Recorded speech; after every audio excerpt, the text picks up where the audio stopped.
Bueno, vamos a hablar de una de las sensaciones, yo creo, más frustrantes que hay. Verse una y otra vez en el mismo bucle, con la misma reacción, aun sabiendo de sobra que no nos lleva a ningún sitio bueno. Hoy vamos a desmontar la arquitectura que hay detrás de todo eso.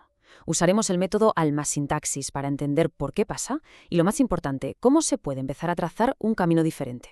Es que esta es la pregunta del millón, ¿verdad? Porque a nivel lógico, la información la tenemos, lo hemos leído, lo hemos pensado, a veces hasta entendemos perfectamente de dónde viene un miedo o una inseguridad, pero llega el momento, salta el mismo disparador de siempre y ¡zas! La reacción se apodera de todo. Es como si el cerebro que entiende y el sistema que reacciona vivieran en galaxias distintas. Y claro, con esa frustración encima, lo más fácil es llegar a la conclusión de es que soy así. Se da por hecho que el patrón forma parte de la identidad de uno. Soy una persona ansiosa, soy inseguro, es que tengo mucho carácter. Esto, claro, nos mete en un callejón sin salida, porque si algo es lo que somos, ¿qué se puede hacer? Parece que nada. Bien, aquí es donde la cosa se pone interesante, porque este es el cambio de perspectiva fundamental que propone Alma Sintaxis. Es un giro de 180 grados, dejar de hablar de identidad y empezar a hablar de arquitectura. Fijaos, no es lo mismo decir soy una persona ansiosa que decir tengo un sistema que activa ansiedad. Lo primero habla de quién eres, lo segundo de algo que tu sistema hace, una ruta que ejecuta en piloto automático. Y esta frase lo resume a la perfección. La razón por la que caemos en los mismos patrones no suele ser un trauma oculto y misterioso. La mayoría de las veces es algo mucho más simple. Es pura y dura práctica. Lo hemos ensayado tantas, pero tantas veces que esa ruta neuronal se ha convertido en una autopista. Es rapidísima, automática, casi invisible. Como aprender a conducir. Al principio piensas cada movimiento, pero luego el cuerpo lo hace solo. Entonces, ¿qué es exactamente un patrón si lo vemos como una ruta ensayada?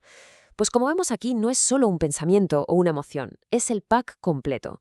Es una secuencia, una reacción en cadena que lo une todo. La forma en que leemos la situación, la emoción que se dispara, la sensación que aparece en el cuerpo y, por supuesto, la historia que la mente se cuenta para que todo eso tenga sentido.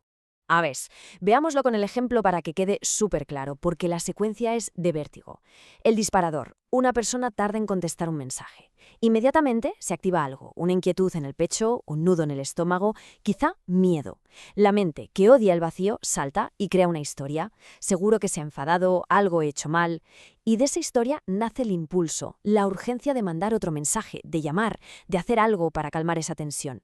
Y ojo, todo esto pasa en menos de lo que tardas en pestañear. Y aquí volvemos al meollo de la cuestión, a esa frustración del principio. Podemos entender esta secuencia al dedillo, podemos incluso dibujarla en una pizarra, y que no cambie absolutamente nada. ¿Por qué? Pues por lo que dice aquí, un patrón no es una idea, es una arquitectura viva. Está grabada en el cuerpo, en la emoción, se ejecuta sin pedir permiso, por debajo del radar de la conciencia. Muy bien. Si entender no es la solución, ¿qué se puede hacer? Pues aquí entra la herramienta clave de este método, la validación consciente. Y es vital que esto se entienda bien. Validar no es darse la razón, ni regodearse en el drama, ni mucho menos forzarse a pensar en positivo. Es algo más simple y a la vez más potente. Es ser capaz de encender la luz y observar lo que ya está pasando dentro. Es poder decir, ah, mira, hay miedo aquí, o noto esta urgencia en el pecho. Simplemente registrarlo, sin juzgar y sobre todo sin obedecer al impulso al segundo. Esta distinción es que es la clave de todo. Validar es reconocer un dato interno, un simple noto que hay miedo en mí, punto, no se discute. Confirmar el patrón, que es lo que hacemos por defecto, es coger ese dato interno y usarlo como una prueba irrefutable de una verdad externa. Es decir, como siento este miedo, entonces es verdad que me van a abandonar. Validar es ver el testigo del aceite encendido en el coche. Confirmar es dar por hecho que el motor ha explotado sin ni siquiera abrir el capó. Y claro, la pregunta es, ¿por qué es tan decisivo este paso?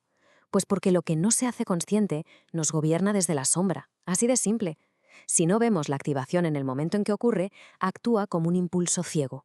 Nos empuja a reaccionar en automático, tiñe las gafas con las que vemos la realidad y al final es el motor que mantiene el bucle en marcha una y otra vez. Es muy importante aclarar una cosa. El objetivo de todo esto no es convertirse en un robot que no siente nada.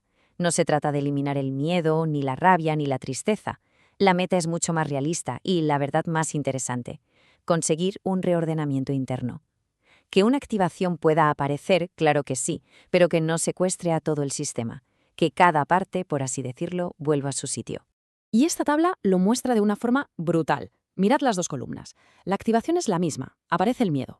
En el modo automático, el miedo secuestra la consciencia, la mente se inventa una película de terror y actuamos por puro impulso. En cambio, con la validación, es la consciencia la que reconoce al miedo, y en ese pequeño instante de reconocimiento se crea un espacio, un hueco, y en ese hueco es donde por primera vez se puede elegir una respuesta en lugar de ejecutar una reacción. Claro, aquí siempre surge una duda súper legítima. Bueno, ¿y cómo sé si es una activación o si es una intuición de verdad?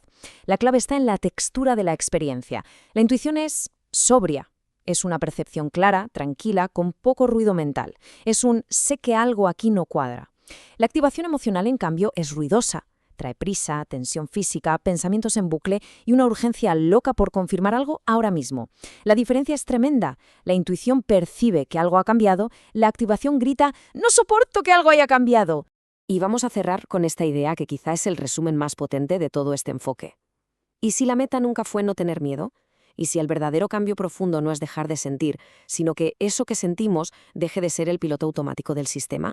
Que las activaciones puedan estar, que se puedan sentir, pero que no sean ellas las que cojan el timón de nuestras decisiones, de cómo vemos el mundo y de cómo actuamos. En resumen, que estén, pero que no manden.